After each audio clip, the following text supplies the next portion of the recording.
If you don't plant seeds, there will be nothing to harvest. So what does this mean? I've been on my branding and content marketing soapbox for a while now. And this is after a careful reflection on the state of marketing. I wanted to know what works consistently, and what works the most effectively. And I came to the conclusion that two things separate most companies and even personal brands, which is branding and omni-channel content marketing. And to me, this is like planting seeds. This is about making investments into the future by making small, consistent steps that may not pay off today or tomorrow or next week, but over time they will. We see this in other areas as well, like health. It's not like one epic workout at the gym is gonna suddenly make you have the body that you want. Or even with family, if you do one huge gesture once a year, it's really not enough. You have to show up every day. You have to be committed. You have to build those relationships and do small things every single day. This is about planting seeds to eventually have future crops that you can harvest.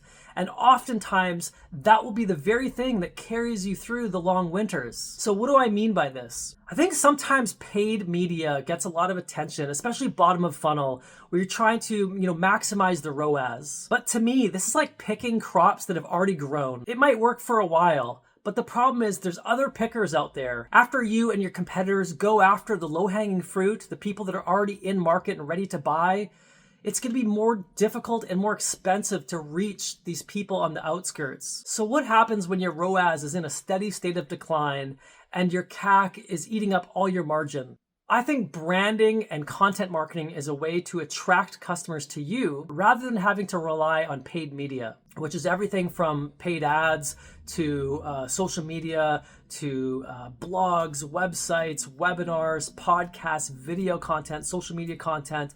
All this stuff over time and consistently will eventually allow you to reach a market salience, which is to establish your expertise, authority, and trust. And then eventually track these people organically so they come to you. By planting seeds and investing in the future, it'll actually make future sales easier. In business, there's a term called critical mass, which is essentially when your company reaches a size, scale, or momentum which can sustain itself on its own. I like to use the example of Nike, which has been around for decades. It's established a lot of trust by, sponsoring athletes and events and being everywhere, partnerships, brand endorsements, creating amazing products, innovating, doing collaborations. And in turn, what happens with all this effort is people like me, when I'm looking for a comfortable running shoe, I don't go to Google and type in comfortable running shoes for men. I go to Nike. In fact, I don't even consider any other brand. I never buy Adidas, Hoka, New Balance, Asics. So planting seeds is a very long-term thinking approach. It's about taking the right actions consistently over time and investing in your future. Eventually, it will pay off.